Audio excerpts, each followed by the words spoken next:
আসসালামু আলাইকুম রহমতুল্লাহি ওয়া বারাকাতুহু। সুপ্রিয় দর্শক শ্রোতা ভাই বন্ধুগণ, আমরা জিলহজ মাসের একেবারে সন্নিকটে আমরা পৌঁছে গিয়েছি। জিলহজ মাস আমাদেরকে হাতছানি দিয়ে ডাকছে। তবে আমরা জিলহজ মাসের কে আমরা স্বাগত জানানোর জন্য এই জিলহজ মাসের কিছু করণীয় রয়েছে, কিছু আমল রয়েছে, যে আমলগুলা অন্যান্য মাসের তুলনায়, অন্যান্য দিনের তুলনায় আল্লাহ সুবহানাহু ওয়া তাআলার কাছে অনেক অনেক প্রিয়।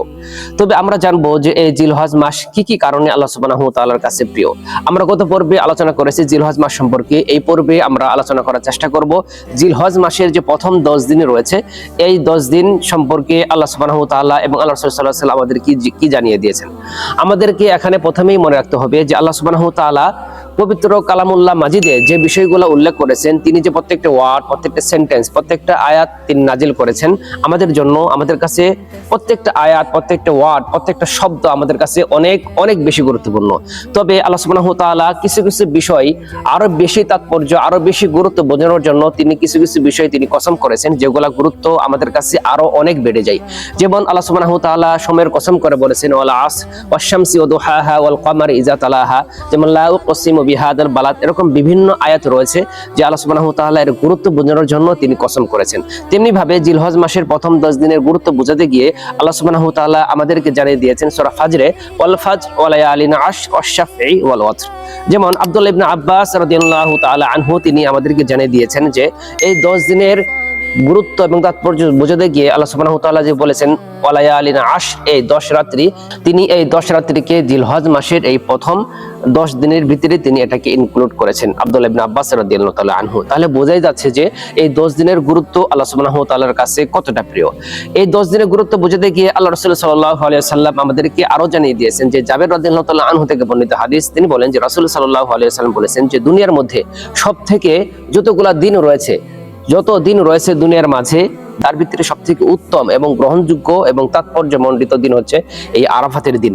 এই আরাফাতের দিন আরো গুরুত্ব রয়েছে যে এই আরাফাতের দিন আল্লাহ সুবহানাহু ওয়া তাআলা আমাদেরকে তো এই গুরুত্ব বুঝিয়ে দিয়েছেন, সেই সাথে আল্লাহ রাসূল সাল্লাল্লাহু আলাইহি সাল্লাম আমাদেরকে অন্য হাদিস দ্বারা আরো বুঝিয়ে দিয়েছেন যে আল্লাহ রাসূল সাল্লাল্লাহু আলাইহি সাল্লাম বলেছেন যে এমন কোনো দিন নেই যে এই দিনের আমল সমূহ অন্য দিনের আমলকে অতিক্রম করতে পারে। এজন্য বোঝা যাচ্ছে যে এই দিনের আমল অন্য কোনো দিনের আমল এটাকে কখনোই অতিক্রম করতে পারবে না। তখন আর সাহাবীরা জিজ্ঞাসা করলেন যে আল্লাহ রাসূল সাল্লাল্লাহু আলাইহি সাল্লাম, ওয়ালাল জিহাদু ফি সাবিলিল্লাহ, জিহাদও কি নয়, জিহাদও কি এই দিনের আমলের তুলনায় অধিক প্রিয় হতে পারে না?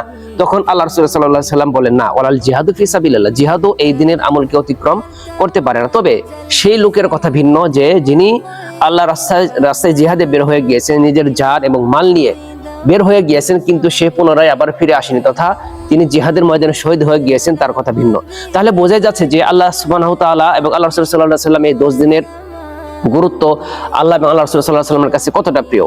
আমাদেরকে আরো মনে রাখতে হবে যে ইবনে হাজার আসকালানী রাহিমাহুল্লাহ তিনি বলেন যে এই 10 দিনের ভিতরে যে আমলগুলা আমরা এখানে ইনক্লুড করতে পারি, ইসলামের মৌলিক বিষয়গুলো এখানে আমরা ইনক্লুড করতে পারি, এখন একত্রিত হয়েছেন ইসলামের বেসিক আমলগুলা। যেমন এই 10 দিনের ভিতরে রয়েছে হজ, এই 10 দিনের ভিতরে রয়েছে কুরবানি, এই 10 দিনের ভিতরে রয়েছে সালাত, এই 10 দিনের ভিতরে রয়েছে সিয়াম, নফল সিয়াম গুলা বলা হয়েছে, এবং এই 10 দিনের ভিতরে রয়েছে দান সাদকা, এবং এই 10 দিনের ভিতরে আরো সবথেকে গুরুত্বপূর্ণ বিষয় হলো আরাফাতের দিন। এই 10 দিনের ভিতরে যে একটা দিন রয়েছে আরাফাতের দিন, এটা আল্লাহ সুবহানাহু ওয়া তাআলার কাছে অনেক অনেক অনেক বেশি প্রিয়। তবে আরাফাতের দিনের গুরুত্ব সম্পর্কে আলোচনা পরবর্তী পর্বে আলোচনা করার চেষ্টা করব ইনশাআল্লাহ বিইজনিল্লাহ। তবে আমরা এই পর্যন্তই আমরা জানতে পারি যে জিলহজ মাসের প্রথম 10 দিন আল্লাহ সুবহানাহু ওয়া তাআলার কাছে কতটা প্রিয় এবং কতটা গ্রহণযোগ্য। পরবর্তী ভিডিওতে দেখা হচ্ছে আরাফাতের দিনের ফজিলত এবং প্রথম 10 দিনের আমাদের করণীয় এবং আমাদের সমাজে কিছু বর্জনীয় আমল রয়েছে যেগুলো আমরা অতিরঞ্জিত করে ফেলি, সে সম্পর্কে আমরা আলোচনা করার চেষ্টা করব ইনশাআল্লাহ বিইজনিল্লাহ। সেই পর্যন্ত আল্লাহ সুবহানাহু ওয়া তাআলা আমাদেরকে আপনাদেরকে সুস্থ রাখুন, ভালো রাখুন, ঈমানের সাথে রাখুন, সুস্থতার সাথে জীবন কাটানোর তৌফিক দান করেন। আমিন। আসসালামু আলাইকুম ওয়া রাহমাতুল্লাহি ওয়া বারাকাতুহু।